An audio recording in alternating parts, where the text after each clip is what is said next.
Amém. Saúde a igreja com a paz do nosso Senhor Jesus Cristo. Glórias a nosso bom Deus, que reina em nossas vidas para sempre. Amém. É muito bom estarmos aqui na casa do nosso Deus e ver que a casa está cheia. Pleno domingo, final, muito dia, aliás, primeiro dia da semana.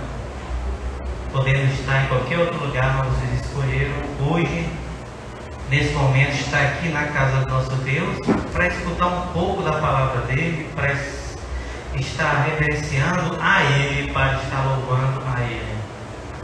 Outras pessoas estão aí pelo mundo agora em festas, estão, entre aspas, se divertindo e de certa forma estão, mas numa alegria que quando sai da festa, normalmente acaba a alegria. Quando chega em casa, volta para a sua realidade. Obrigado. Volta para a sua realidade, dos seus problemas, das suas dificuldades. E não tem mais festa, não tem mais alegria. E nós estamos aqui na casa de Deus, que é a nossa fonte de toda a alegria. Nossa fonte de vida. Nós vivemos hoje num mundo, um tanto, vamos ser um pouco complacente, conturbado, um mundo que está cada vez mais invertendo os valores, distorcendo aquilo que nós acreditamos, aquilo que nós professamos. E por incrível que pareça, isso já era previsto há mais de 2000 anos atrás que iria acontecer. Nós vivemos num mundo hoje, nós conversando com pessoas de mais idade, muitos deles falam, mas no meu tempo não existia isso. Não, no meu tempo era totalmente diferente. E estamos hoje vivendo um momento, não posso dizer que único, porque a história revela que esse momento não é único, mas para cada um de nós que estamos vivendo é único. Nós precisamos cada vez mais nos achegar a Deus, precisamos cada vez mais nos aproximar da Sua palavra, mergulhar na Sua palavra para que possamos saber o que é certo e o que é errado. Nós vamos falar um pouco hoje sobre um conceito que foi cunhado pelo sociólogo polonês Zygmunt Bauman sobre uma tal de modernidade líquida. Aquela modernidade aonde, como a água que está nesse copo, a água se molda ao copo. Se nós mudarmos a água de vasilha, a água se molda a essa vasilha. Se derramar no chão, ela se esparrama toda no chão. É a modernidade líquida que fica se adequando, fica se moldando às modas que aparecem. E achar legal, acha impecável, é bacana, é demais, é show. Qualquer moda que aparece. Ainda que seja contrária à palavra de Deus, ainda que seja contrária aos princípios divinos, mas é legal. E por incrível que pareça, muitos de nós ainda nos moldamos a isso. Todos nós, com certeza, tem dentro de casa um veículo que leva todas essas modas para dentro da nossa casa, chamado televisão. Paramos horas e horas em frente à televisão, aprendendo, olhando, vendo como é que essas novas tendências, essas novas modas, e por incrível que pareça, às vezes até de forma inconsciente, nós aplicamos aquelas modas em nossas vidas. E achamos legal, achamos bonito. Vamos abrir a nossa Bíblia hoje, no livro de 2 Timóteo, a carta de Paulo ao seu discípulo Timóteo. 2 Timóteo, versículo 3. Vamos ver a previsão de Paulo, o que Paulo faz para o seu discípulo Timóteo, sobre os dias que sobrevirão, que serão dias e tempos difíceis. 2 Timóteo capítulo 3. Não são previsões boas. Aliás, a palavra de Deus, do começo ao final, a partir da queda do homem, não tem previsão muito boa para aqueles que não têm Deus. A previsão não é muito boa. Quem abriu, quem achou, vamos ficando em pé em referência à palavra de Deus.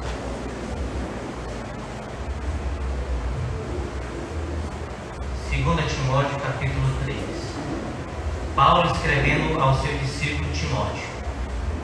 Timóteo, sabe porém isto: nos últimos dias sobrevirão tempos difíceis, pois os homens serão egoístas, avarentos, jactanciosos, em outras versões orgulhosos, arrogantes, blasfemadores, desobedientes aos pais, ingratos, irreverentes, desafeiçoados, implacáveis caluniadores, sem doutrina em si, cruéis, inimigos do bem, traidores, atrevidos, enfatuados, mais amigos dos prazeres do que amigos de Deus, tendo forma de piedade, negando-lhe, entretanto, o poder.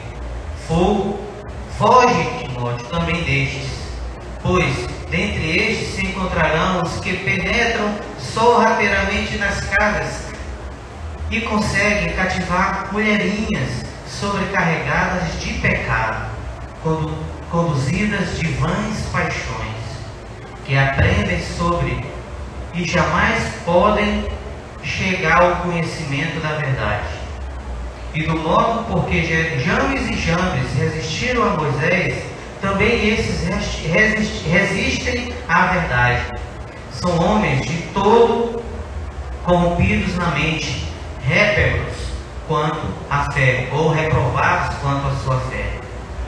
Eles, todavia, não irão avante, porque a sua insensatez será a todos evidente, como também aconteceu com a daqueles. As minhas perseguições e os meus sofrimentos, quais me aconteceram em Antioquia, Icônia e Listra, que variadas perseguições tenho suportado, de todas, entretanto, me livrou o Senhor. Ora, todos quantos querem viver piedosamente em Cristo Jesus serão perseguidos. Mas os homens perversos e impostores irão de mal a pior, enganando e sendo enganados. Tu, porém, Timóteo, permanece naquilo que aprendestes e de que foste inteirado, sabendo de quem o aprendeste, e que desde a infância sabes das sagradas letras, que podem tornar-te sábio para a salvação pela fé em Jesus Cristo. Toda a Escritura é inspirada por Deus e útil para o ensino, para a repreensão, para a correção, para a educação na justiça, a fim de que o homem de Deus seja perfeito e perfeitamente habilitado para toda boa obra. Que o Senhor aplique a sua palavra em nossos corações. Amém. Graças a Deus. A previsão de Paulo aqui não foi muito boa sobre o futuro para o seu discípulo Timóteo.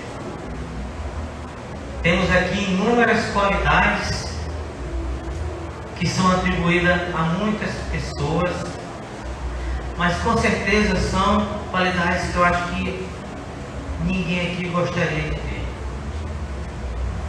E foi bastante qualidades negativas. Muitos querem saber do futuro. Não sei se essa nova geração conhece, mas tem um filme muito famoso que é De Volta para o Futuro. Teve 1, 2 e 3.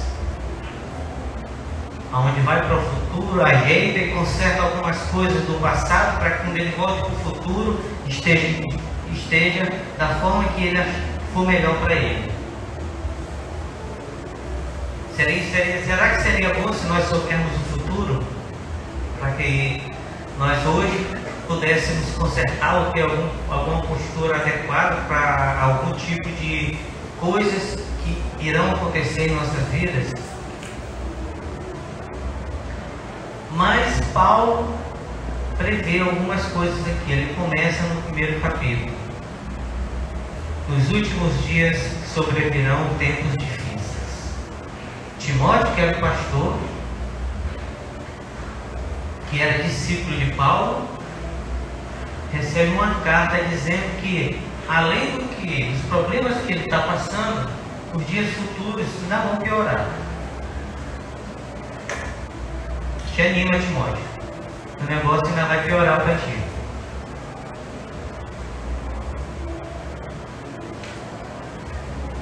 Ainda vai piorar.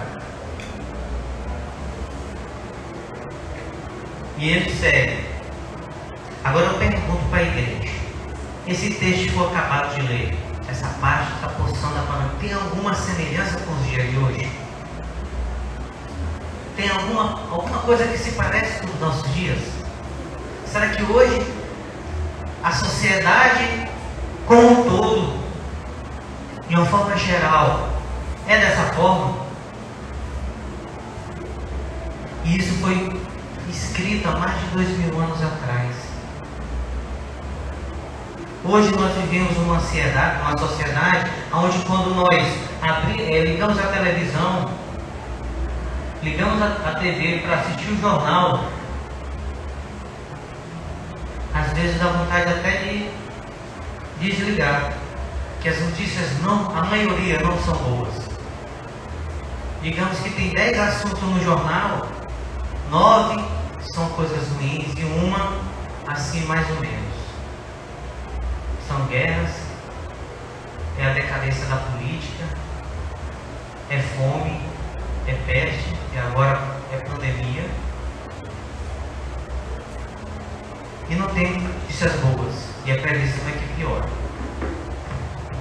A previsão é que piora. Nós podemos ver em um noticiário de 1 hora o tanto de coisas ruins que nós assistimos. Tudo que Jesus e os apóstolos deixaram escrito como realidade futura para todos nós vai acontecer.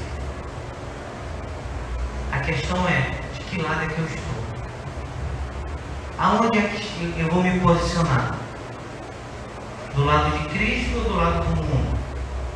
Aonde é que eu vou me colocar? Onde é que eu vou me alocar? Onde é que eu estou inserido nessa situação toda? De que lado é que eu estou? Nós sabemos que a previsão é para aqueles, quando lemos a palavra de Deus, nós sabemos que a previsão para aqueles que não têm a Deus no seu coração, não temem ao Senhor Jesus Cristo, tem Ele como seu Senhor e Salvador, é ruim. Mas a previsão para aqueles que têm o Senhor Jesus Cristo também não são muito boas. Porque nós estamos vivendo no mesmo mundo dessas pessoas que não têm. A nossa esperança está para além desse mundo, mas enquanto estivermos vivendo aqui, nós temos que dia por dia, de glória em glória, ficar firme, ainda meio em toda essa tribulação. Foi o que Paulo falou para Timóteo: pastor, olha, vai piorar, esteja firme. Agora, se é ruim passar pelo deserto, passar pelo sufoco, passar pelo momento de que eu estou com algum problema difícil, sem Deus, ou com Deus, imagine o que é passar sem Deus. No verso 2, vai falando o seguinte: pois os homens serão egoístas, avarentos, jactanciosos, orgulhosos, arrogantes, blasfemadores, desobedientes aos pais, ingratos, irreverentes, desafeiçoados, implacáveis, caluniadores, sem domínio de si, cruéis, inimigos do bem, traidores, atrevidos, enfatuados, mais amigos dos prazeres do que amigos de Deus. São pessoas hedonistas que só procuram o seu prazer próprio. Tudo que querem é prazer, ter o seu prazer próprio. E aqui tem um que eu achei interessante em todas essas qualidades: desobedientes aos pais. Eu não posso dizer que eu fui aquele filho 100% obediente com meu pai e com a minha mãe, porque eu aprontei um bocado. Eu tenho a minha parcela de e aprontar. Mas todas as vezes que eu me lembro que eu desobedeci meu pai e minha mãe, normalmente eu me dei mal.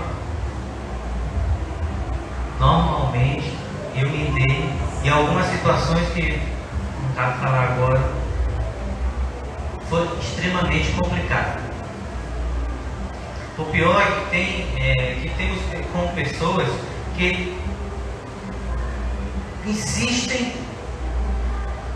dia após dia em negligenciar o conhecimento de Deus. Eu estou falando de pessoas, não do mundo em si, porque o mundo não conhece a Deus como os que estão na igreja conhecem, mas as pessoas da igreja não querem se achegar à sua palavra, mergulhar na sua palavra para saber qual é a vontade de Deus na minha vida. Você quer saber como se comportar hoje para que seu futuro seja melhor?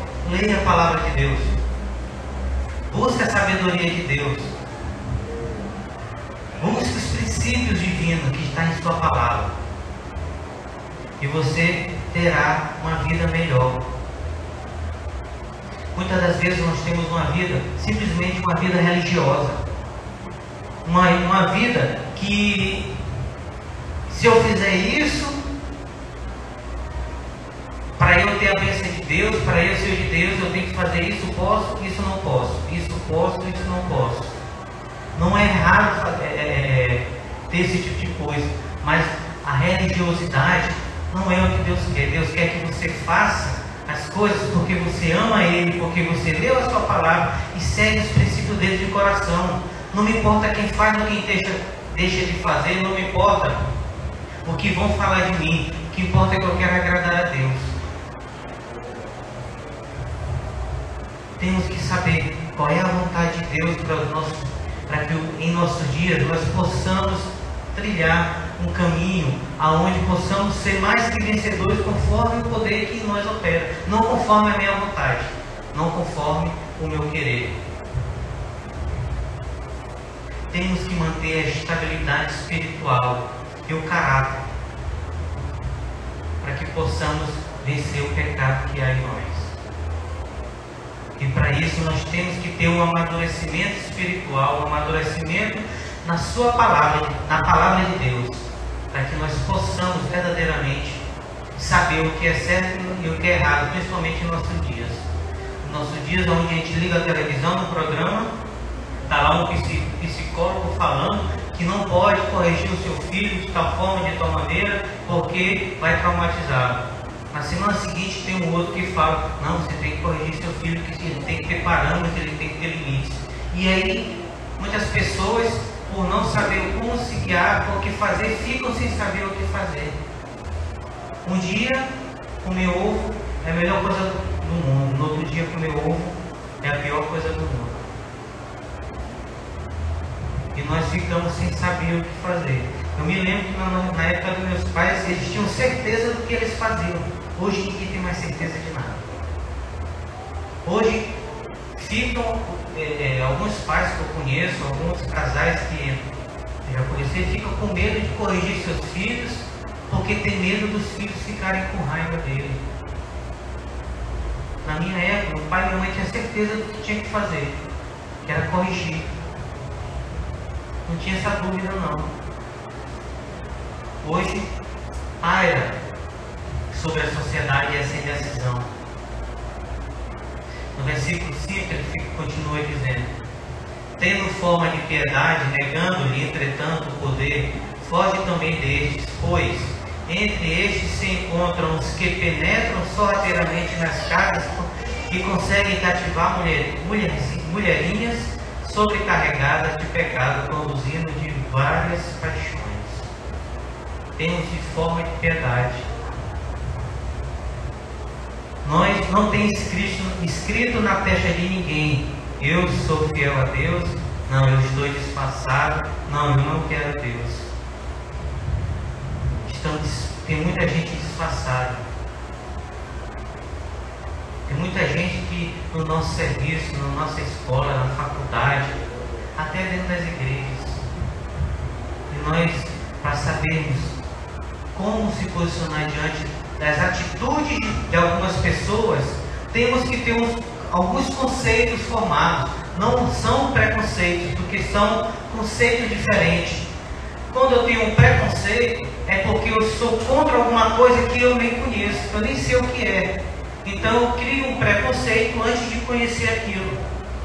Conceito não, eu sei exatamente o que é isso. Eu já tenho um conceito formado sobre esse assunto. E me posiciono dessa forma porque eu sei o que é. E muita gente, muitas pessoas não têm esses conceitos formados. E precisamos formar conceitos bíblicos em nossas vidas, para que nós possamos, dia após dia, viver conforme a vontade de Deus. Versículo 7 e 8 fala que aprendem sempre e jamais podem chegar ao conhecimento da verdade. E de modo como por Janes e Jambres resistiram a Moisés, também estes resistam à verdade. São homens de todo corrompidos na mente, réprobos ou condenados ou reprovados quanto à sua fé. Eu conheço algumas pessoas que são geniais. Eu converso com pessoas que têm uma inteligência, uma cultura, uma sabedoria incrível, mas se declaram ateus. Se declaram ateus. Se pessoas que você for sentar para conversar, você fica assim, gente, mas ele sabe ter uma lógica, ele sabe colocar as coisas para fluir, que nós entendemos o que ele fala. Mas aqui fala, aprendem e jamais chegam ao conhecimento da verdade. Por mais que estudem, por mais que aprendem.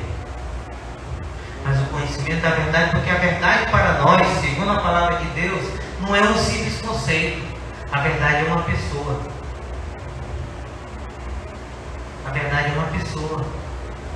E é a verdade que nos conduz no caminho, que é o caminho. E é a vida. A verdade é o próprio Jesus Cristo.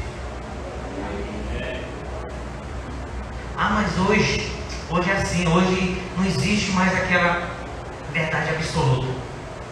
Nós vivemos na relatividade, tudo é relativo. A minha verdade pode não ser a verdade da minha esposa, então eu respeito a verdade dela, ela respeita a minha verdade. Eu fico imaginando assim, como é que vai ser no dia de chegar no dia do juízo final, que a verdade é só uma, é o próprio Deus. Eu vou argumentar com Deus da minha verdade, é assim que vai ser? Eu vou tentar argumentar com Deus, não, mas eu achava que era isso porque eu entendia dessa forma. A verdade que irá prevalecer é a verdade de Deus, que consiste na pessoa de Jesus Cristo. A fé e a depravação são elementos diametralmente opostos.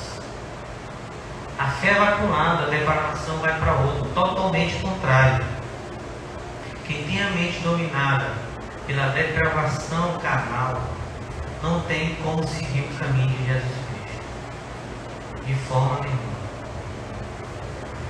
O verso 9 fala: eles, todavia, não irão avante. Essas pessoas que têm a mente falsificadas com os conceitos mundanos não irão avante, porque a sua insensatez será a todos evidente, como também aconteceu com daqueles que são Janes e Jambres.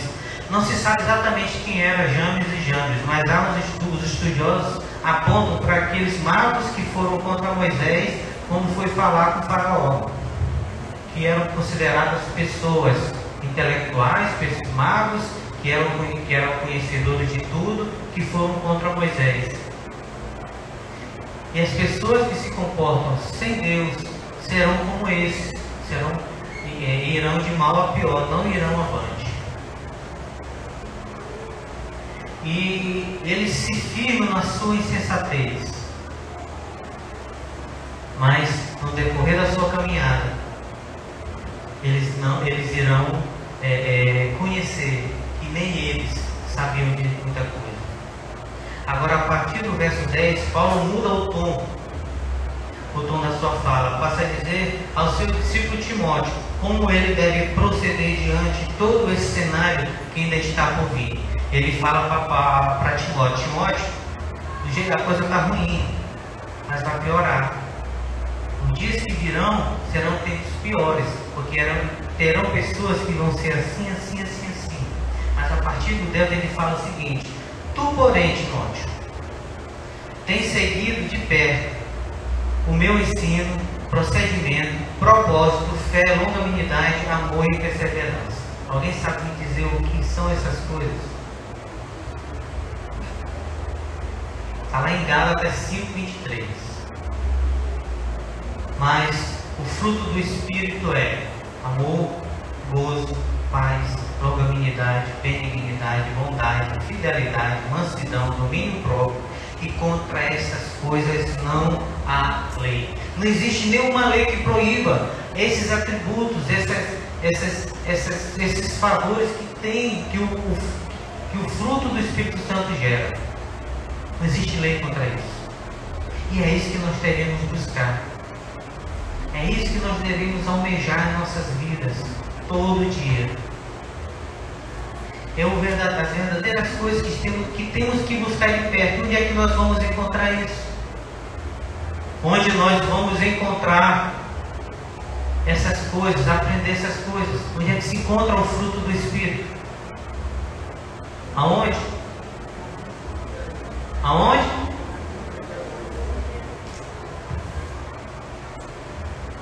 Onde nós encontramos o fruto do Espírito, igreja? Eu acho que a máscara não está deixando eu escutar bem. Na palavra de Deus. Na Bíblia. E Timóteo fala para o seu discípulo: segue essas coisas, Timóteo. Segue isso de perto. Isso é o que temos que buscar. Buscar a santidade. Todo o tempo. Todos os dias.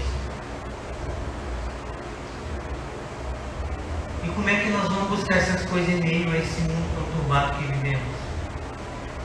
Não é tão simples assim.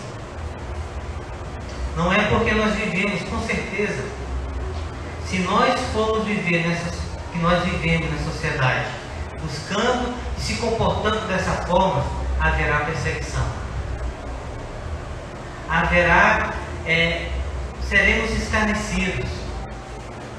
Seremos, uma hora ou outra, motivo de chacota. Porque nós vivemos nessa sociedade, e a sociedade é corrompida. E quando nós nos comportamos de forma contrária à sociedade, aos conceitos que vão surgindo, às modas que vão surgindo, a tudo aquilo que nos é ensinado, que é contrário à palavra de Deus, quando nós somos contrários a tudo isso, nós somos escanteados, motivo de chacota. E muitos falam, pelo menos eu já ouvi alguns falar, mas isso não é problema meu, se ele não tem Deus. Ele que vai prestar conta, não sou eu. Errado. Nós temos que nos preocupar porque são pessoas que vivem ao nosso redor. São pessoas que nós convivemos, querendo ou não. As coisas que ele faz vai de uma forma ou de outra, direta e indiretamente refletir a mim. Vai resvalar a minha pessoa. Nós temos que mostrar a diferença.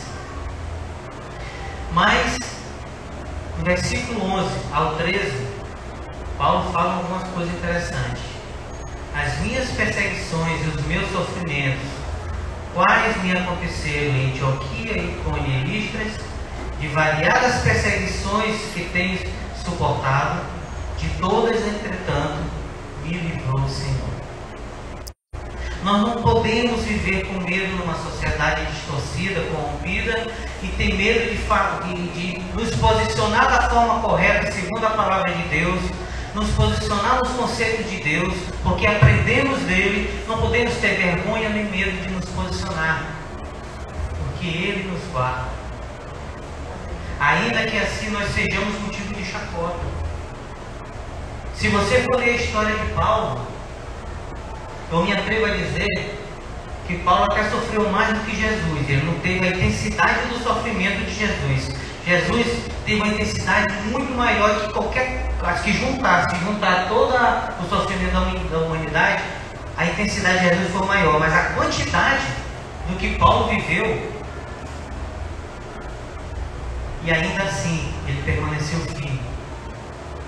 Escreveu praticamente 2 terços do Novo Testamento.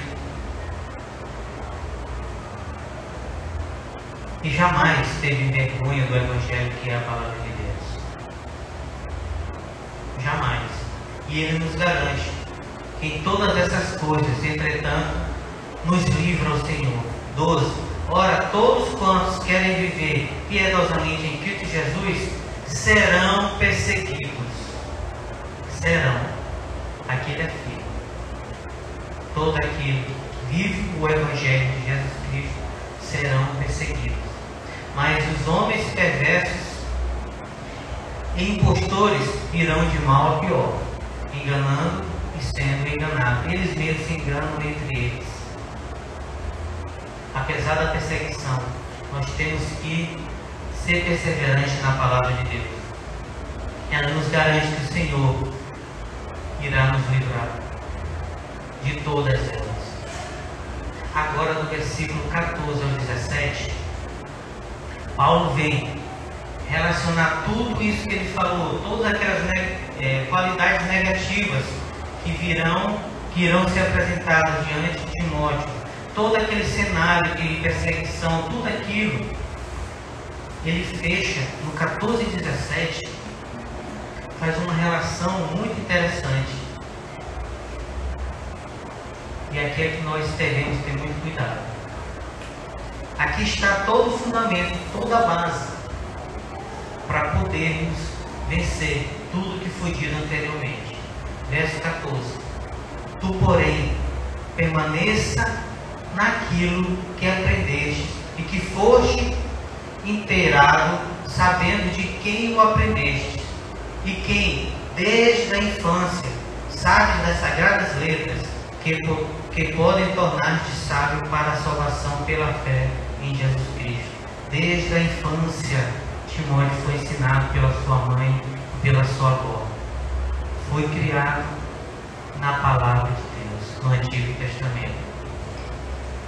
O apóstolo Paulo nos mostra e ainda explica onde a nossa atenção tem que ficar. A nossa atenção tem que ficar na nossa família. A família ainda é a base para que possamos resistir às coisas mais desse mundo. A família. Se não observarmos, se nós formos observarmos todos os relatos bíblicos de Gênesis a Apocalipse, todo esse desenrolar da humanidade, todo esse desenrolar da humanidade, o foco é a família. Toda a história. Desde a época que Deus criou Adão e Eva, fez o primeiro casamento, formando a primeira família. Quando caiu a primeira família, que foram expulsos do Jardim do Éden, e após isso a família aumentou. E a partir daí, toda a história se desenrola pelos descendentes das suas famílias. Tudo é ligado através da família. Deus é o Deus da família. A família deve ser a nossa base para tudo. Por isso nós temos que ter a nossa atenção toda e completa para a nossa família. Nós como pais, nós temos que ter muito cuidado com a nossa família, com os nossos filhos, a próxima geração. Quem vai ensinar os seus filhos os princípios corretos é o mundo? São os conceitos que vêm pela TV, os desenhos animados, os filmes. É no colégio, com os amiguinhos, ou com os ensinamentos que a educação quer implantar hoje. Ou é você, pai e mãe? Você sabe, você tem os conceitos, você sabe os princípios de Deus para passar para os seus filhos. Você lê a palavra de Deus? Você estuda a palavra de Deus? para poder instruir o seu filho no caminho que deve andar. Vivemos em um século onde o foco é mudar, distorcer todos os conceitos que nos é dado, de forma a destruir a família. Destruir a família. É esse o conceito, é isso que esse mundo hoje quer fazer. Destruir essa célula que é a família. Se empenham, criam leis, distorcem histórias para que venham destruir a família. E como vivemos numa sociedade onde há mais dúvida do que certeza, onde há mais insegurança do que segurança, que é o chamado modernidade líquida, aonde se molda a tudo que aparece, apareceu um conceito novo que agora não se pode mais gritar e brigar com a criança. Você tem que sentar, você tem que baixar o nível da criança, ficar na altura dela, colocar o olho na altura dos olhos dela, conversar com ela com uma voz branda, para que ela venha entender o que você quer. É assim que você deve educar seu filho. É dessa forma. Você tem que sair da sua posição de autoridade de pai. Você tem que sair daquela...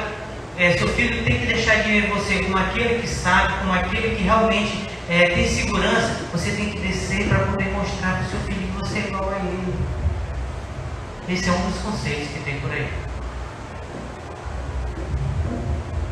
E tem gente que faz. As coisas são expostas e muita gente absorve. Não pega esses conceitos novos e compara com a palavra de Deus. O que é que a palavra de Deus fala? O que é que ela diz sobre criação de filho? Quem que deve ensinar o filho? A Bíblia fala que quem é que deve ensinar o filho? É a escola? É os amigos da rua? São outros parentes? É a igreja? É a igreja que tem que ensinar as crianças hoje? Quem é que tem que ensinar as crianças? Quem que a igreja, quem que a Bíblia, a palavra de Deus, manda ensinar as crianças no caminho que devem andar? Os pais. Que hora que ele tem que ensinar a criança no caminho que deve andar? Assim que acorda, assim que se levanta, assim, na hora que está comendo, na hora que está andando pelo caminho, na hora que está voltando do caminho, ao sentar, ao deitar, ao levantar, a dormir, ao acordar, todo o tempo. Essa é a responsabilidade dos pais. E muitos delegam essa atividade para o colégio. Hoje a escola não tem a função mais de escolarizar. Hoje a escola tem obrigatoriamente ter a função de educar. Você passa não sei quantas horas com seu filho em casa, mas a função de educar não é sua. É de seu filho, que passa em média 6 horas no colégio. 9, 10, 11, 4 horas no colégio. E quer que o colégio eduque. E o pior, que por causa da tecnologia, toda criança hoje sabe mexer com tecnologia. Toda criança pode dar um celular na mão de qualquer menino que acessa a internet, pega o celular, vira ele do lado ao contrário, revira e tal, mexe em tudo e tal. E os jovens de hoje vivem mais conexões do que relacionamento. Muito mais conexões. Você vai no Instagram dele, vai no Facebook dele, tem um monte de seguidores. É conectado com quase o mundo todo. Mas dentro de casa não tem relacionamento. Normalmente não tem relacionamento longe de casa. Não conversa com o pai, não conversa com a mãe, não conversa com o irmão, não conversa com ninguém. Mas no celular, ou computador, ou tablet, seja lá o que for. Passa o dia todinho. E acha que aquilo é o mundo dele. Deixa de viver o mundo real e passa a viver o mundo virtual. E o mundo virtual é interessante. O mundo virtual é assim: nós colocamos uma opinião na internet. Alguém não concordou com minha opinião, alguém foi contra o que eu coloquei, cancela. Nessa agora moda, cancelamento, eu excluo. Pronto, acabou. Na vida real isso não acontece. Na vida real você tem que falar, você tem que escutar. Na vida real você não pode simplesmente cancelar a pessoa. Tem que deixar de viver o virtual e viver a vida real. Aqui na igreja, se alguém se ofende com o outro, não pode simplesmente cancelar o outro. Tem que aprender a ir lá, conversar com essa pessoa, criar relacionamento com ela.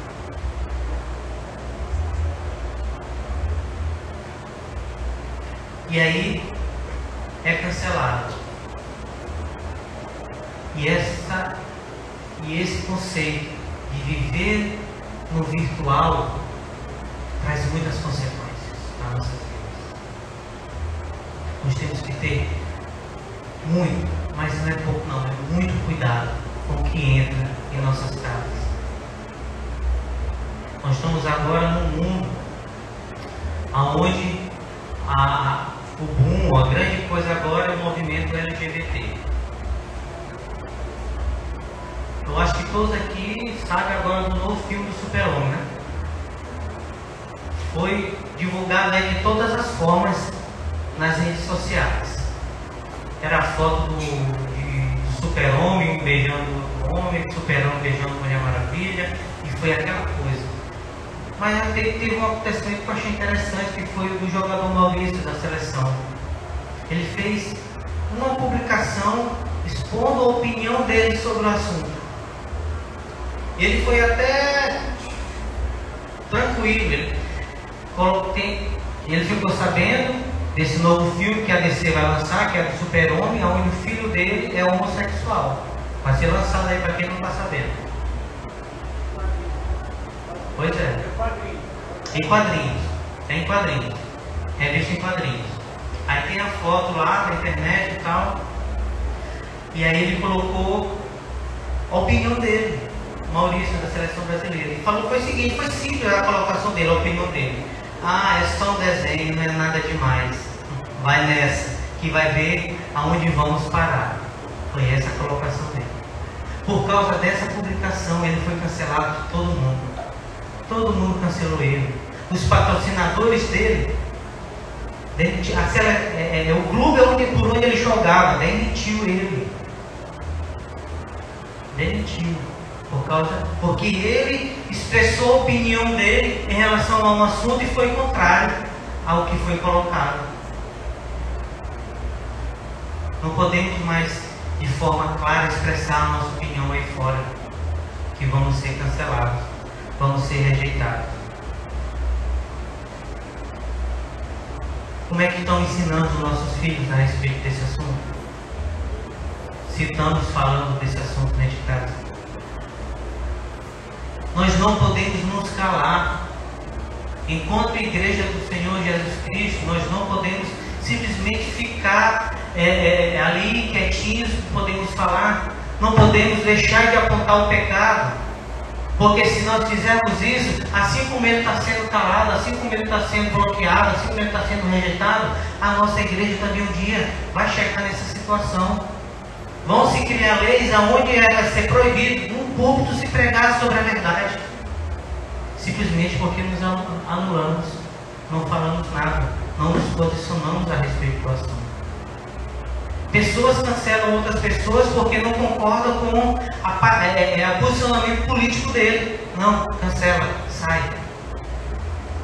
Não se pode falar de político porque eu não concordo contigo.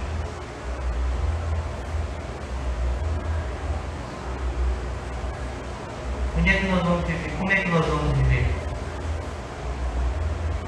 O Brasil hoje ainda se pode falar, mas tem lugares no mundo onde o Evangelho não pode ser pregado. O motivo não é esse, o motivo são outros, simplesmente porque é o Evangelho de Deus. Mas se nós nos retraímos, assim como ele foi rejeitado, foi calado de forma galopante, Eles vão trabalhar incessantemente criando leis, criando medidas para que nós também sejamos calados e não possamos falar do Evangelho, falar do amor de Deus, apontar o pecado no mundo para que essas pessoas que estão nesse mundo vão para o inferno. Eu não posso, de forma nenhuma eu posso chatear o meu filho, eu não posso ir contra meu filho porque ele não pode me amar, ele pode deixar de me amar. Não pode não, mas no inferno pode. Essa é a palavra de Deus. E nós temos que ter conceitos formados, mas não simplesmente um preconceito, porque eu não sei qual é a sua, mas está todo mundo aí dizendo que é ruim, eu vou dizer que é ruim também. Eu não sei nem o que é, mas eu vou ser ruim. Isso é preconceito. Mas você tem que ter um conceito formado. Isso é errado, porque Deus rejeita isso.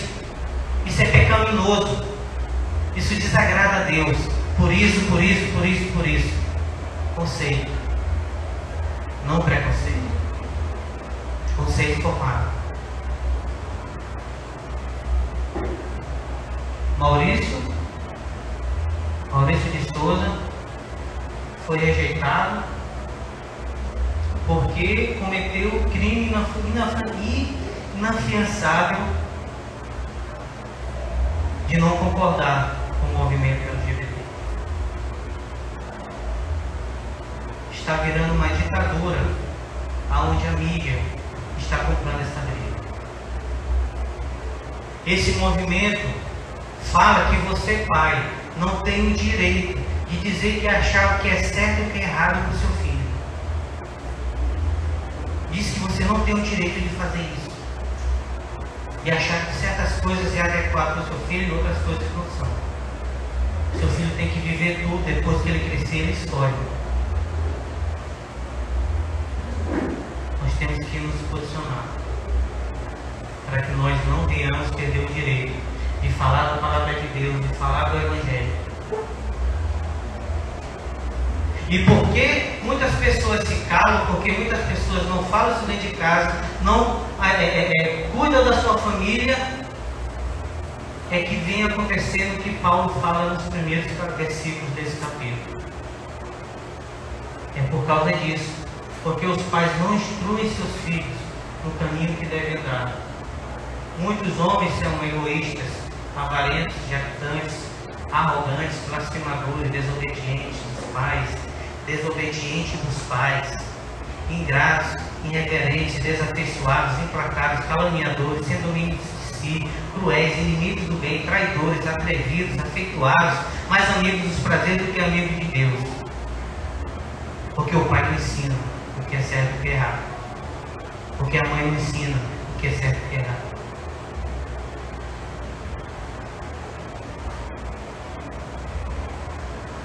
Vamos lutar pela nossa família.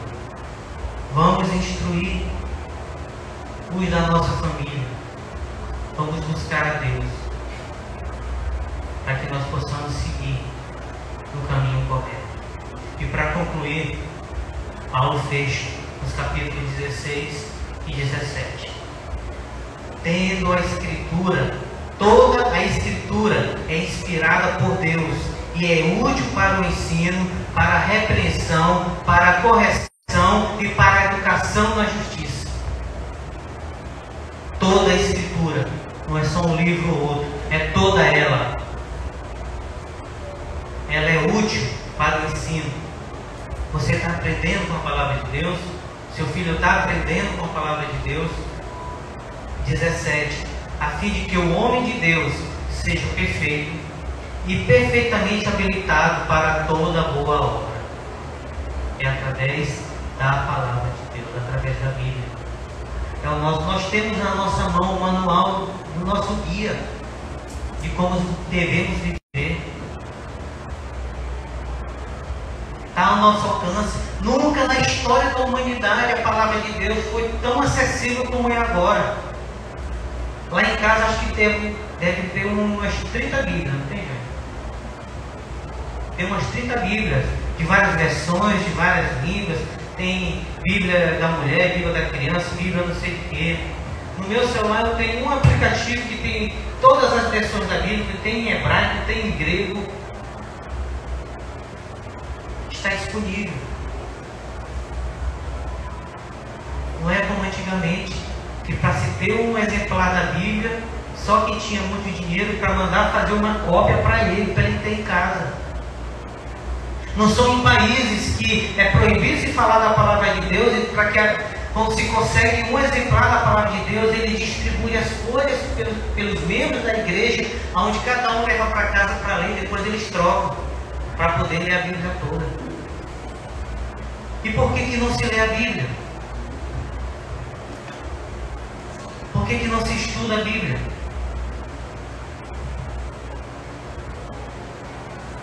Está acessível. Cabe a cada um de nós simplesmente ler. Que ela é inspirada por Deus e útil para o ensino. É útil para a repreensão, é útil para a correção e para a educação na justiça. Nela nós temos a orientação divina em nossas mãos para nos guiar nesse mundo conturbado.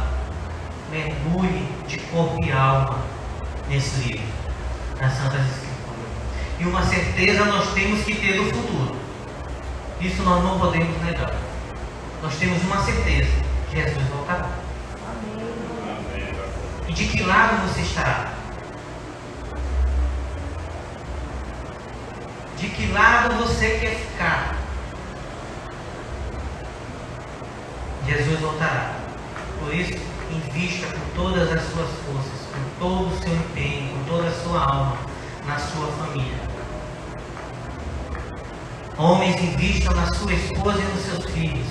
Mulheres, invistam no seu esposo e nos seus filhos, nos seus parentes, para que na volta de Jesus Cristo, aqueles que estiverem dormindo, vá para a glória com Ele. Os que não tiverem vida, serem transformados. Estejam preparados. Na nossa vida acontecem coisas ruins, coisas que não esperamos, coisas assim, coisas muito negativas, coisas que nós não podemos evitar. Mas mediante todas essas coisas, tenhamos a certeza que Jesus é por nós. E se Ele é por nós, quem será contra nós? Aquele que nem seu próprio Filho poupou, antes se entregou por amor de todos nós, não nos dará também com Ele todas as coisas? Quem tentará contra os escolhidos de Deus? Porque é Deus que os justifica. Amém? Vamos estudar a palavra de Deus, vamos ler a Bíblia todos os dias, vamos amadurecer espiritualmente, para que a glória de Deus resplandeça em nosso ser, que todos ao nosso redor possam ver: você é diferente, você tem Deus. Amém?